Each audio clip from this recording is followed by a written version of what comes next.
2015 has been an excellent year for flagship smartphones.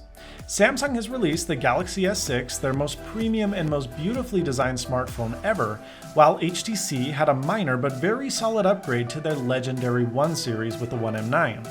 Oh, and LG. Well, LG has released the G4, a phone that very well may be the best smartphone you can buy.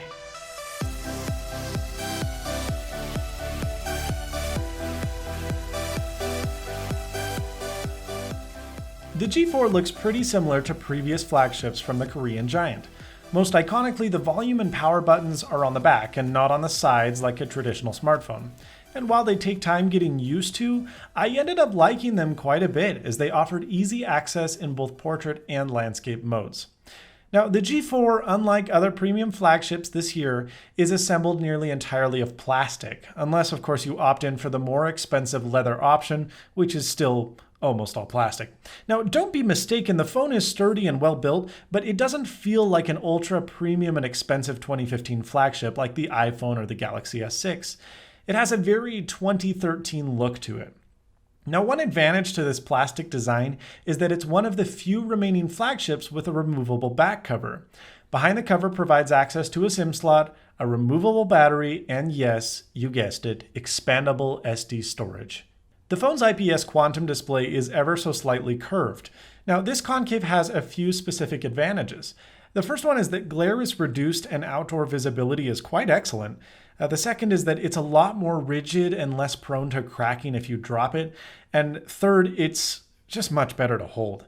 Even though this phone has a large 5.5-inch display, it feels like a tiny phone in comparison to the flat, uncomfortably large and non-ergonomic iPhone 6 Plus. Now, the gentle curve of the G4 makes it a treat to hold and is one of the most comfortable phones I've ever used, although because of the curve, it can feel slightly awkward in pocket.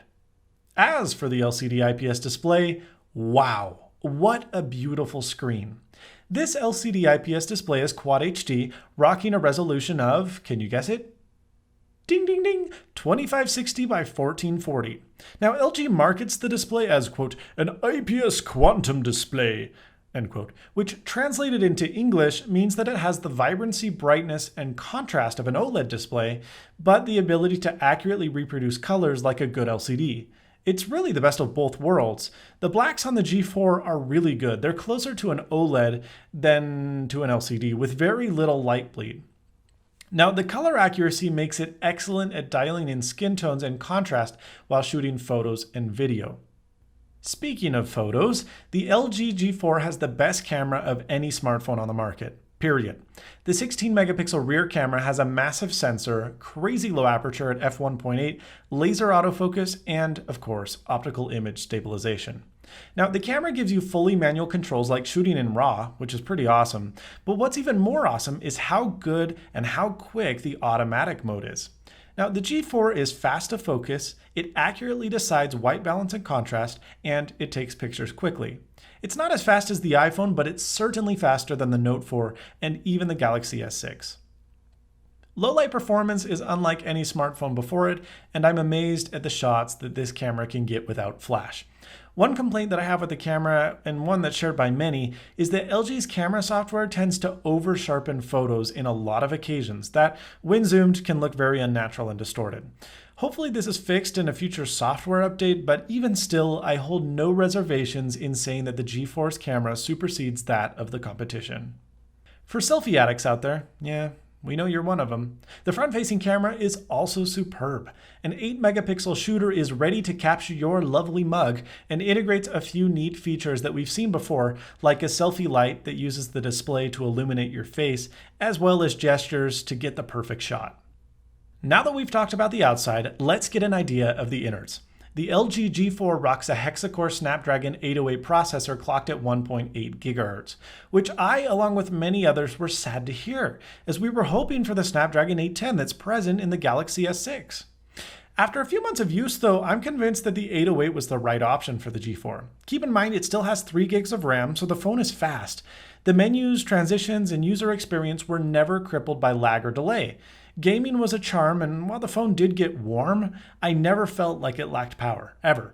The only place that I noticed that the phone wasn't up to snuff against the competition, namely the Galaxy S6, was when I ran benchmarks. But that was literally it. It's that good. One huge advantage to the more efficient processor that not many reviewers have talked about is that the G4 is much nicer to the battery than, say, the Galaxy S6, which is infamous for poor battery life. I was able to get to the end of the day on a single charge every single day but one, which had extremely heavy usage as I was traveling and watching movies. On average, I'd say I got from 5.5 to 6 hours of on-screen time. Now, while not likely that you'll run out of juice, the advantage to the G4 is that 1, it has a removable and swappable battery, and B, and this is the best part, like the Galaxy S6, it supports Qualcomm Quick Charge and can fill up to nearly 80% charge in less than half an hour. Now, this charger isn't supplied by LG, and in fact, LG isn't even actively marketing it, but has acknowledged that it's a feature and that users can find a third-party charger on Amazon for $10 to $15. The G4 at launch is running Android 5.1 with LG's skin on top. Now, being completely honest, the functionality of LG software is actually really great. In fact, in many instances, I preferred it to stock Android. That's functionally speaking. Aesthetically, it's a mess. There's weird scrolling text, goofy-looking widgets, and inconsistent icons. That said, LG has taken a lot of really great features from other companies and integrated it into their own software. The most notable of such is dual window that comes from Samsung's TouchWiz. Now, I only used it a few times, but it was nice being able to watch YouTube videos and check Twitter while on the toilet.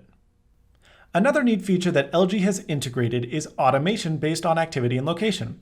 For example, you can set your music app to open when you plug in headphones, or have Google Maps appear when you connect to your car's Bluetooth.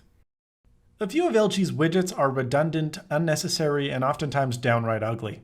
But all in all, the software is very smooth, amongst the best Android experience yet, but it's still ugly.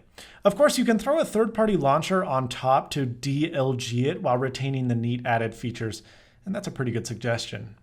In conclusion, the LG G4 is a killer smartphone, one of the most underrated and well-rounded devices on the market today. It has an unbeatable camera, incredibly well-balanced display, superb battery life, and a very solid build quality despite being plastic.